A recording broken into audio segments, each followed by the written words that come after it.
দুটি সন্তানকে নিয়ে এবং অসুস্থ স্বামীকে নিয়ে যখন আর পারছে না অসহায় মা, তখন আর কি করার, মানুষের বাড়ি বাড়ি দাঁড়ে দাঁড়ে ভিক্ষা চাইতে হবে পেটের আহারের জন্য। পেট তো আর বুঝে না অসহায়ত্বের কথা। এই জন্য তিনি তার অসুস্থ স্বামীকে ঘরে বেডের উপরে রেখে তিনি তার দুইটি সন্তানকে নিয়ে সাহায্যের হাত পেতেছে মানুষের দুয়ারে, সন্তানদের মুখে একটু খাবার তুলে দিবে বলে।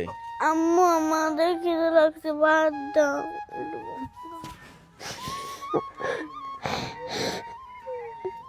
7 বছরের মেয়ের এমন দৃশ্য দেখে চোখে পানি ফেলবে না এমন মানুষ খুবই কমই আছে আমাদের দেশে।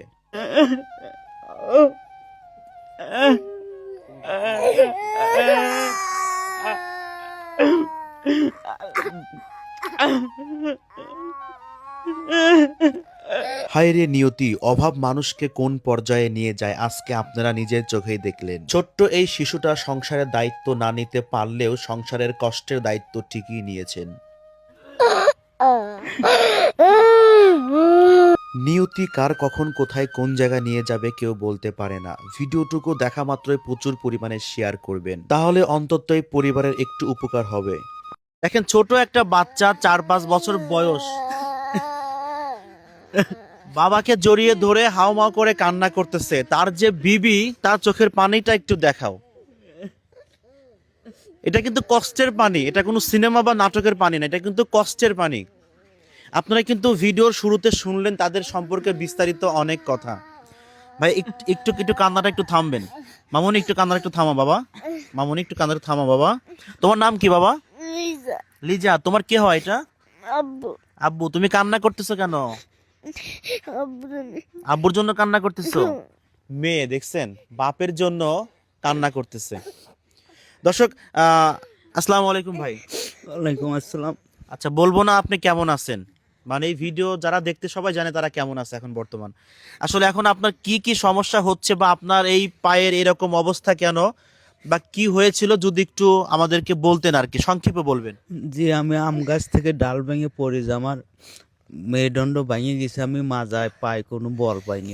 মেরুদণ্ড ভেঙে গেছে? জি। আচ্ছা, আপনার পেছনে কি কোনো অপারেশন করা হয়েছে? জি, আমার পিছনে অপারেশন করা হয়েছে কিন্তু ঠিক হয় নাই। আচ্ছা, কোনো কাটা ফাটা কোনো দাগ আছে অপারেশন করার? জি আছে। আমরা একটু দেখি, একটু দেখি দাগটা কোন জায়গায় আছে দেখি। ও, এই যে এইখানে না, এই যে দেখাও, এই যে বরাবর কিন্তু সেলাই করা এখানে, দেখছো? আচ্ছা যাও, আসো মামুনি, এদিকে এদিকে আসো। আসলে এখন কি সমস্যা, আপনার উপার্জন করতেছে কি, আপনার সংসার চলতেছে কিভাবে? আমার সংসার ধরেন চলতেছে কষ্ট, ধরেন যে এই আত্মীয় স্বজন গ্রামবাসী এতদিন চলাইছে, ধরেন কিছু সময় কষ্ট, ধরেন যে না খাও গেছে, এইভাবে কষ্ট দিন যাচ্ছে। আচ্ছা, আপনার কি জমি জমা আছে? জি নাই। তাহলে এখন সংসারটা চলতেছে মানুষের দান খয়রাতে, দান বাংলা খয়রাতে। কথা যেটা, তাই না? জি, মানুষের দান আর খয়রাতে। আমিও তো দেখলাম আপনি তো মানুষের বাড়ি বাড়ি থেকে গিয়ে গিয়ে আপনি চাউল ডাউল তুলতেছেন, এটা এভাবে তো তুলে আপনি সংসার চালান না? জি, আচ্ছা, এভাবে কি চলতেছে সংসার? চলতেছে খুব অভাবে, কোনো রকম কোন রকম চলতেছে? চলতেছে। আচ্ছা, এই যে দেখো, ওর ওর চোখে পানি পানি পড়তেছে, দেখো ছোট্ট একটা বাচ্চা। ওর কি সংসারের এই দায়ভার কি নেওয়ার ক্ষমতা হয়েছে? হয় নাই, কিন্তু ও কিন্তু সংসারের কষ্টটা কিন্তু ও ভাগাভাগি করে নিচ্ছে। তোমার নাম কি বাবা? সুহান। সোহান। আচ্ছা, কোন ক্লাসে পড়ো তুমি? ক্লাস 5 ক্লাস 5-এ পড়ো না? দেখো এই চোখের পানিটা একটু দেখো, চোখের পানিটা একটু দেখাও। তোমার বাবার কি হয়েছিল? তোমার বাবার জন্য কষ্ট লাগে তোমার? হ। কি হয়েছিল তোমার বাবার? আম গাছ থেকে পড়ে গেছিল। ও আচ্ছা আচ্ছা, তারপরে থেকে তোমাদের কষ্ট। হ। ও, ঠিকভাবে খাবার দাবার করতে পারতেছো না, পড়াশোনার খরচ চালাতে পারতেছো না, না? হ। তুমি কি কি পাচ্ছ না? জামা কাপড় পাচ্ছ, খাবার দাবার পাচ্ছ, তোমার শীতের পোশাক আছে? আছে না? ও আচ্ছা আচ্ছা, তাহলে এইভাবেই এখন দিন পার করতেছেন আপনারা। জি, আচ্ছা ভাই, কতদিন হয়েছে এরকম হয়েছে? এই 2 বছর। 2 বছর। মানে এটা হচ্ছে আপনাদের ঘর। এইখানে কতটুকু জমি আছে আপনাদের?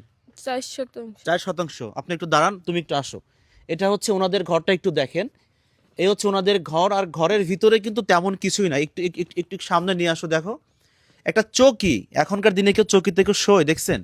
দেখছেন ঘরের কি অবস্থা, মানে খুবই খারাপ অবস্থা। এই ঘরে ওনারা থাকেন, এইভাবে তারা এখন দিন যাপন করতেছেন। মুরব্বী কেমন আছেন? আলহামদুলিল্লাহ ভালো আছি। একটু সামনে আগাবেন। ভালো আছেন?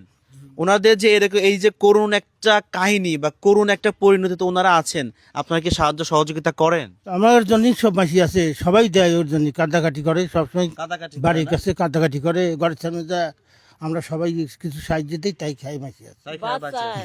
বাসায় তরকারি চায়, এটা দিয়ে দিয়ে বাসাইতেছি। দিয়ে দিয়ে বাঁচাইতেছেন না? হ্যাঁ, আচ্ছা দেখেন, ওনাদের গ্রামের গুটি কয়েক মানুষ, তারা যদি 10-5 টাকা করে দিয়ে ওনাকে যদি সাহায্য সহযোগিতা করতে পারে, আর ভিডিওটা তো কোটি কোটি মানুষ দেখবে, একটা মানুষ যদি 1 টাকা 2 টাকা করে দেয়, আসলে কত টাকা হয় ভাবছেন একবার? কিন্তু দানের হাত থাকা লাগবে, দেওয়ার হাত থাকা লাগবে, তাই না? দেওয়ার হাত থাকা লাগবে। আসলে আপনি ভাই একটু সবার কাছে বলেন যেন আপনাকে একটু সহযোগিতা করে। ভাই আপনারা আমার সারা বাংলাদেশে সারা বিশ্বের লোক আমার একটু সহযোগিতা করেন, আমি খুব অসহায় হয়ে পড়ছি।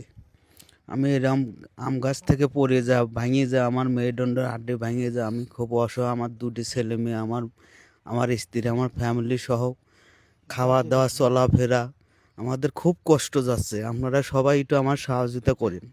আচ্ছা, আপনি তো পা ভাঙছে 2 বছর, 2 বছর আগে আপনি কি করতেন, কি কাজ করতেন? আমি 2 বছর আগে আইয়েছিলাম মানুষের বাড়ি, তারপরে মাঠের কাজ পরে দিছি, তারপরে লিভারি কাজ করছে ঘাটে। মানে দিন মজুর আর কি, যখন যেটা পাই তখন সেটাই করছেন জি, না? যখন যেটা পাইছি যখন সেটাই করছি, দিন মজুরি কাজ করছি। ডাক্তার কি বলছে, ওনার কত টাকা হইলে চিকিৎসা হবে বা ভালো হবে কিনা যদি একটু বলতেন। ভালো হতে চেষ্টা করতে অনেক টাকা লাগবে। টাকা লাগবে অনেক না? আচ্ছা, ঠিকানাটা একটু বলবেন। জেলা পাবনা, থানা আমিনপুর, গ্রাম ফকিরকান্দি। ও আচ্ছা আচ্ছা। এই মামুনি, তোমার নাম কি? লিজা। লিজা, তুমি একটু সবাইকে বলো তো যে কাকুরা আমাকে একটু সহযোগিতা করেন, আমরা একটু ডাল ভাত খেয়ে বেঁচে থাকতে চাই, বলো। আমাদের একটু সহযোগ করুন, আমরা যেন ডাল ভাত খেয়ে বেঁচে থাকি। দেখছেন, মানে কত সুন্দর কথা, কোমল নরম কথাগুলো। ওনার এই বাচ্চাটার মুখের দিকে তাকায় হইলেও কিন্তু আপনাদের একটু সহযোগিতা করা দরকার। আপনার বিকাশ নাম্বারটা একটু বলবেন। 01740810476। আবার বলবেন। 01740810476। আচ্ছা, আপনার যে এই পরিস্থিতি হয়েছে 2 বছর, কখনো কি ভাবির বাড়ি থেকে চাপ আসছে তুমি ছেড়ে চলে আসো আমাদের, মানে মা বাবাকে কখনো বলছো না? মা বাবা জি, মাঝে মধ্যে তো বলে, ধরেন পঙ্গু মানুষের তো ভাত খাওয়ায় না, তো অনেক রকমের অনেক কথা বলেই। আচ্ছা আচ্ছা, তো সেই ক্ষেত্রে আপনি কি বলছেন? বলছি যে আমি যতদিন বেঁচে থাকবো ছেলে পেলে নিয়ে স্বামী নিয়ে থাকবো, আমি কোথাও যাব না।